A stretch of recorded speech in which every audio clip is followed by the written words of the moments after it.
Now you can fire away. It's officially over. We just met Sonny and Silas, and we've met so many new guys here Yeah. the last few weeks. First off, they're impressive, all of them. Everybody we've met here. But Yeah. how's it meshing on the court as you get real close to some big time games here? Yeah, it better be mentioned pretty quickly, right? Guys, for the most part, really like each other and working well together, and we're growing collectively. I like those two guys. Sonny brings obviously a knowledge of what it takes to win, being part of a high-level culture at his last stop, and a lot of winning and not much losing, of course. Silas Demery is a freshman, going on 30. He's just got some maturity. He's got some leadership skills. He's very poised as a freshman. Feels like you've kind of said that about all the freshmen. What do you think the identity of that group is, those four guys, that class? For the three of them have pretty similar personalities on the court in Silas, Blue, and Dylan. Mari's a really high-level motor guy, flying around the court with reckless abandon. Plays a little bit different than those other three guys, but collectively, all four of them bring work ethic and character, coachability, accountability. All four of those freshmen, again, collectively, comparatively speaking to other classes that I've coached in the past, and probably other classes out there, really want to do what they're asked of by their staff and their teammates, and they've just got basketball conscious to them, basketball character. When we talked to Silas, he pointed to Justin and Noah as guys he really leaned on getting adjusted. What have you just seen with that relationship, him being a freshman and how he's learned from those guys? We had team camp here a few months ago, and I'll never forget going in to watch a game in the women's gym, and those guys were sitting with Noah. Two true freshmen sitting with a fifth-year senior, and Noah, like he usually is in those type settings, is the one talking. Other guys are listening, and I just thought that was pretty special from a leadership standpoint for a guy like Noah, who's, again, I've talked to you guys about it. He's got those characteristics, and that just shows you what he's about. He's about, it's an individual sport and it's a team sport at the same time. Noah wants to have a really good individual season, but it's important to him to put his stamp on this team and this program from a leadership standpoint as well. Is that Silas and Blue sitting with Noah? Yeah, Silas and Blue. Yeah. And I think it speaks to those guys too, coming in as freshmen and ranked guys and had other options, of course, and both have had individual accolades to this point in their career. They hadn't faced college adversity yet, but they're smart enough to ask questions to the older guys, to ask, veteran guard at their spot, advice at times. Going and adding those two guys in the spring after you signed the two in I guess it was November, December last year. What was it that stood out about those two and the need at the time to go get them? Well, we had scholarships available, and you try to recruit a bunch of different things in recruiting. There's different skills you're looking for, and a bunch of different attributes. But it starts with talent. It starts with, is this guy good enough? Can this guy make an impact immediately on this program? And both of those guys will do so. So they jumped out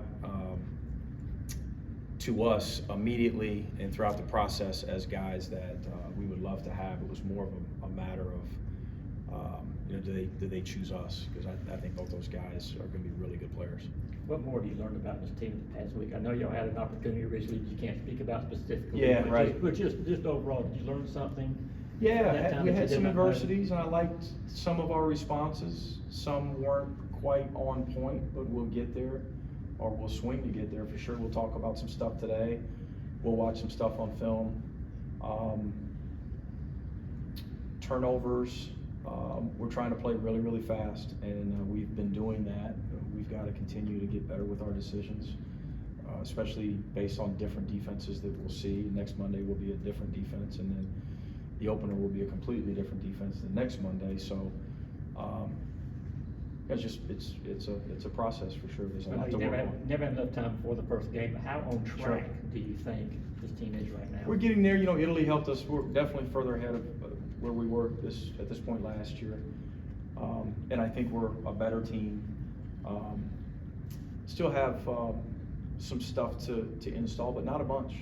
It's more about at this point honing in on what we can get a little bit better at, buying into the fact that we better get better at that because we've got some high-level opponents coming. We've got a really tough schedule, but I think our guys know that. We're excited about this process. And this team's always been excited to practice, so I anticipate getting in there and film, and guys are locked in. But at the same time, they're like, "Coach, we're ready to get out there and compete a little bit between the lines." Mike, this is your third head coaching job. When you were looking to come here, in terms of learning about the alignment between the basketball program and athletic administration, Yeah. administration across the other side of campus, what did you try to find out about that, and what have you learned in a year and a half being on campus? The question was during the initial conversation with Josh and Jerry was what their vision was for men's basketball here and what their level of commitment was. How bad did they want to be successful and support it? And there's been no question since the day that we arrived on campus as a family, as a staff, that we're committed to winning here in men's basketball, and we're on the way. How you say that? What kind of things have gone on behind the scenes that show you that? Well, first off, the weight room downstairs is as nice as any weight room in the Southeastern Conference. It was built very, very quickly for us, and we've already been utilizing it, and we've already benefited from it. There are a couple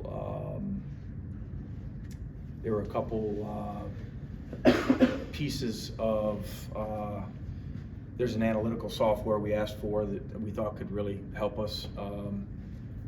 Can we go to Italy? You know, it's gonna be pretty expensive. We hear the pizza's pretty good over. Sure, you know.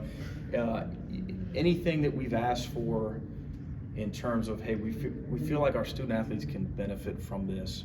Josh has either initially said yes or found a way to support, again, our program operating at the highest level. Talking about next Monday and the exhibition, how much more of an opportunity is there to learn about this team facing off against another different opponent as opposed to, guys that you see every day in practice?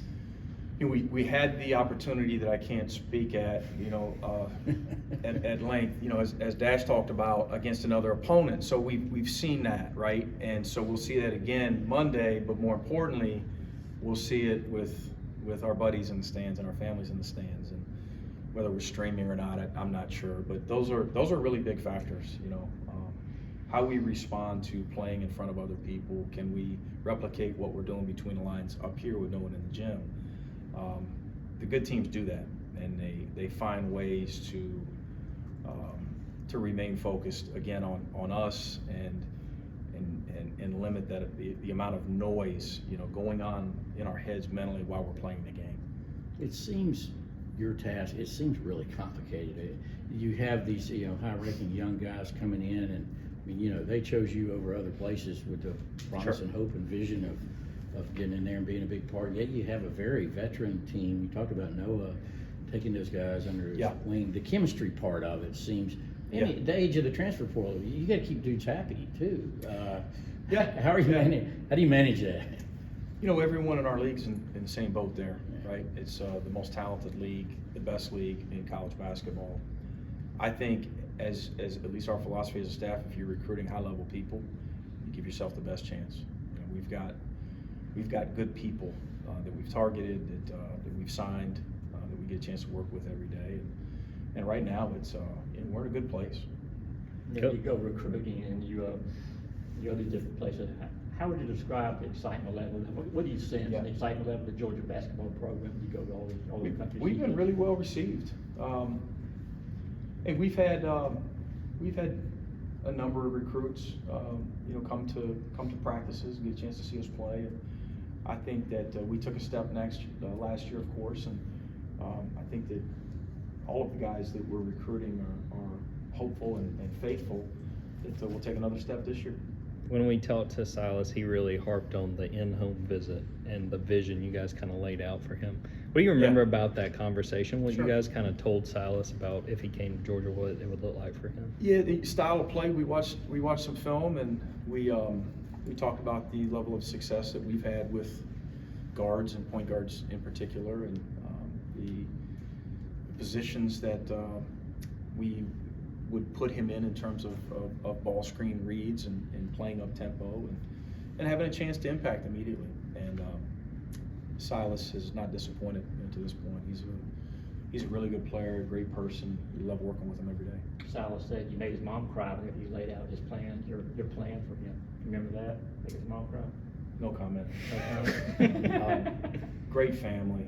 Yeah, it was a great conversation we had. It was awesome being in their home. Yeah, he's coaching him every day is a reminder of the foundation that's been laid. He's a successful basketball player. He's going to be a successful person, whatever he does in life. The ball stops bouncing. Two-pronged question real quick, but the exhibition against Eastern Kentucky, correct? That's what it is, yes. I can say that, right? Yeah. Yeah, I mean, yeah. That one's not secret. Yeah. But I mean, that's kind of like a reading about them, the little bit that I've done, Yeah. it's like, that's a pretty good team to have an exhibition against. Sure. And then, so Yeah. along those lines, at this point, how strongly you feel about your rotation, or are you still trying to figure that out? Don't feel strongly about it at all. I feel strongly about our depth and our parity and our healthy competition, and the fact that guys are going to get at each other today, and then the fact that they're going to be close with one another, in about 3 hours when practice is over. I will comment on EKU. Pat Blake is a new staff member I've known for a long time.